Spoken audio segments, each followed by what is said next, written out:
Welcome to the Author to Authority podcast. I am Juanita Wootton-Radko, podcast host and grammar guru with another writer's workshop. The writer's workshop features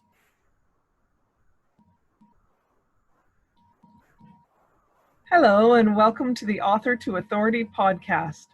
I am Juanita Wootton-Radko, podcast co-host and grammar guru with another writer's workshop. The Writer's Workshop features shorter episodes that focus on the nuts and bolts of the writing process. On today's episode, we're looking at how to write a draft. But first, let's build our vocabulary with the word of the day. Vivacious. Albert was a lively, energetic man who spends time fundraising for Sick Kids Hospital.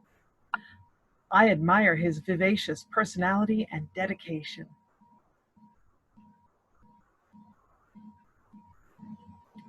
Summertime and life at home is not so hard. How about summertime and life is far more convenient? Close, but not quite right. Summertime and the living is easy. That's it. Which version sounds best to your ears? The third one, of course. When we are writing anything, the first version, or rough draft as Ms. Atkinson taught us, is a starting point, not the final product.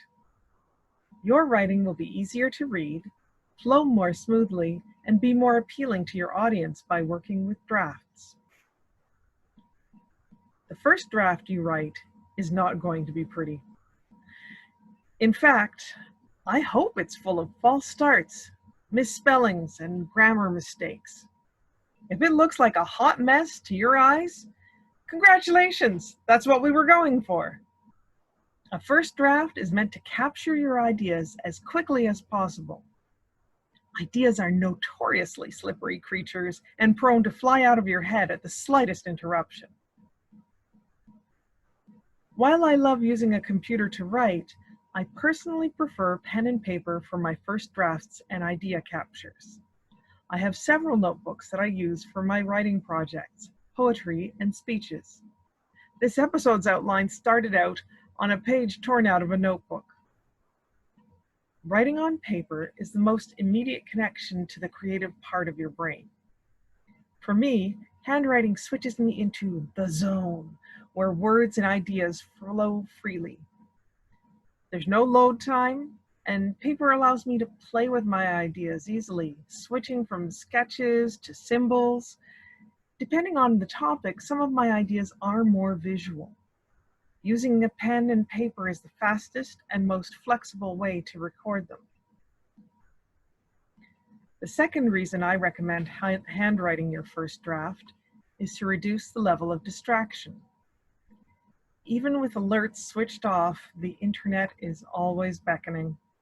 Social media, news outlets, and legitimate writing research all serve to distract me and take my brain out of creative mode.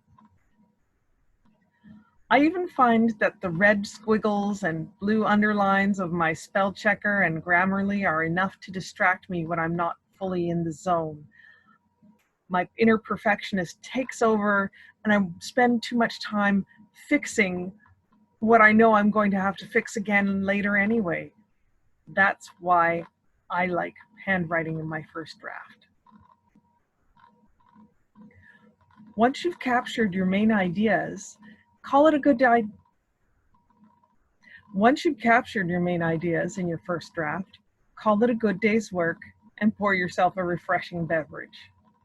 Get up and stretch your legs for at least 15 to 20 minutes because your brain needs a reset. When you come back, you're ready to begin your second draft. My second drafts get written at the computer. This time, I'm focusing on the flow and structure of my ideas. One of my challenges tends to be creating transitions that connect my ideas from one paragraph to the next, because I have a tendency to hurry to capture them before they float away, and putting them directly onto the page means that I jump from one idea to the next. When I've completed my second draft, that's the good draft, I try to step away from the project for a few hours, or a day or two is even better. That longer interval gives me another reset so that I can refine my ideas, tighten up sentences, and correct the errors I missed on earlier drafts. I might find a smoother, more memorable way to express myself, or simply fix an awkwardly worded sentence. My best trick for this is to read my writing out loud. It turns out that I miss a lot of the little connecting words on a regular basis. To review, your first drafts capture ideas. Take your time and capture your ideas using a pen and paper if that gets you in the zone. Use sketches and symbols to express connections quickly. Your second drafts structure ideas. Use your computer to arrange and structure your ideas in a logical sequence for your readers that smoothly transitions from one idea to the next. Your final drafts are the place where you refine your ideas. Final drafts are best done when your brain is fresh and focused. This is where you are polishing your work. Read your writing aloud to improve flow and discover missing words.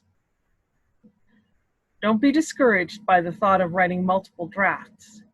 View each draft as a separate part of the writing process that gets you to your final goal, a completed chapter, and ultimately, a finished book that shares your message with the world. Your writing will be more polished when you use and revise your work in drafts. That's it for today's Writer's Workshop. I'm Juanita Wootton-Radko. Thank you for joining me on the Author to Authority podcast.